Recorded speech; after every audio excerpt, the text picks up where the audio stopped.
જય શ્રી કૃષ્ણ મિત્ર. હમણાં આજકાલમાં ટૂંક સમયમાં માણસો છે ને પ્રખ્યાત બહુ થઈ જાય છે. એટલે માણા શું કહે છે નસીબ. નસીબનું જ્યારે ચાલવાનું હોય ને ત્યારે કોઈ છે ને કોઈ રોકાતું નથી, રાતોરાત થઈ જ જાય છે પ્રખ્યાત. એના ઉપર નાનકડી એક વાત લઈને આવ્યો છું. જ્યારે અર્જુન અને કૃષ્ણ ભગવાન ગામમાં નીકળ્યા ફરવા માટે, ત્યારે એક ગરીબને જોઈને અર્જુનને દયા આવી ગઈ. એટલે અર્જુને એને સોના મોહરની એક પોતલી આપી દીધી. એટલે કૃષ્ણ ભગવાને મીઠા દાંત કહ્યા. અર્જુન કે મને કંઈ સમજાણું નહીં ભગવાને.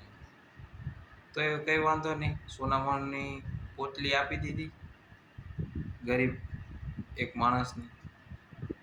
અને એ ભાઈ હરખનો પેલો રહ્યો નહીં. એટલે હરખતો એને જલ્દી એમ થયું કે હું ઘરે જાઉં, મારી ઘરવાળીને આ સમાચાર આપું. એટલે દાંત કાઢતો ડાન્સ કરતો એ તો ઘરે જતો હતો. તો રસ્તામાં થોડુંક અમથું એના ઘર પાસેથી જંગલ જેવો વિસ્તાર આવતો હતો. તો જંગલમાં હતા ચોરની ટોળકી એક. એટલે આનો કલબલાટ સાંભળી ચોરોએ નક્કી કર્યું આ ભાઈ પાસે કંઈક છે ખરી, હાલો જોઈએ. ગુફામાં જતા છુપાઈને જ બેઠા હતા. એટલે એ બહાર નીકળ્યા અને એને જોયું આના હાથમાં તો સોના મોહર છે. એટલે એને લૂંટી લીધો અને સોના મોહર થેલી રાખી લીધી. ઓલો ભાઈ નિરાશ થઈ ગયો, રોતો ઘરે ગયો. એટલે એને ઘરવાળીએ પૂછ્યું શું થયું તમે આવી રીતે કેમ? કે મને રાજાએ મને સોના મોહરની એક પોટલી આપી, એ હું તને સમાચાર દેવા માટે કોઈ ઉત્સાહથી તને કહેવા આવતો હતો, તો રસ્તામાં મને ચોરોએ લૂંટી લીધો. તો એની ઘરવાળીએ કીધું કંઈ વાંધો નહીં, આપણા નસીબમાં નહીં. એટલે બીજે દિવસે ફરી ન્યાજી બિચારો માગવા બેસી ગયો. અને બીજે દિવસે પણ કૃષ્ણ ભગવાન અર્જુન એ જ ટાઈમે નીકળ્યા. ત્યારે કૃષ્ણ ભગવાને અર્જુનને કીધું કે તે જે આપ્યું ને ત્યારે તે ટાઈમે એના નસીબમાં નહોતું.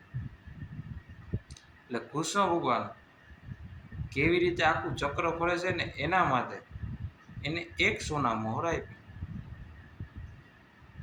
એટલે એ ભાઈ તો એક સોના મોહર જ આપી. એટલે જે રસ્તે જ્યાંથી નીકળતો ત્યાં જ જતો હતો, એ જ રસ્તે પોતાના ઘરે.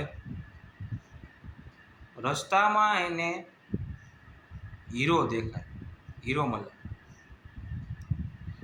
મળે ને એટલે કલબલાટ કરવા માંડે, મને મળી ગયો. એટલે બાજુમાં જ જે જગ્યાએ ચોરોએ એને લૂંટ્યો હતો ને એ જ બાજુની ગુફામાં ચોર છુપાઈને બેઠા હતા. અને એ જ અવાજ ચોરોને સંભળાણો. એટલે ચોરને એમ થયું, ચોરો બધાનો આખા ગ્રુપને એમ થયું કે આપને એમ લાગે છે કે ગઈકાલે જે ઓલા ભાઈને લૂંટ્યો ને એ માણસોને લઈને અહીંયા લઈ આવ્યો છે અને ડાયરું નાખવા માંડ્યો કે જા મળી ગયા. એટલે એ બધાને બીક લાગી અને તરત ત્યાંથી તે ભાગી ગયા. અને એ સોના મોહર હતી ને એ પોટલી ત્યાંથી ભાગવામાં અહીંયા પડી હતી. એટલે ઓલા ભાઈ ત્યાં ગયા એટલે સોના મોહરે મળી ગઈ અને રસ્તામાંથી એને હીરો પણ મળી ગયો. અને એની ઘરવાળીને ઘરે જઈને કીધું કે મને જે ગઈકાલે સોના મોહર આપી હતી ને એ પણ પાછી મળી ગઈ અને ઉપરાંત મને હીરો પણ રસ્તામાંથી મળ્યો. એટલે ત્યારે એને કીધું કે આપણા નસીબમાં હોય ને એ આ દુનિયામાંથી કોઈ નથી લઈ જતું, કોઈ ન લે, નસીબમાંથી કોઈ ન લઈ જાય. એટલે જો તમારા નસીબમાં હોય ને તો તમે જેટલા સેલિબ્રિટી બનવાના હોય, ગમે તે તમારા નસીબમાં હોય ને એ તમને મળવાનું જ છે.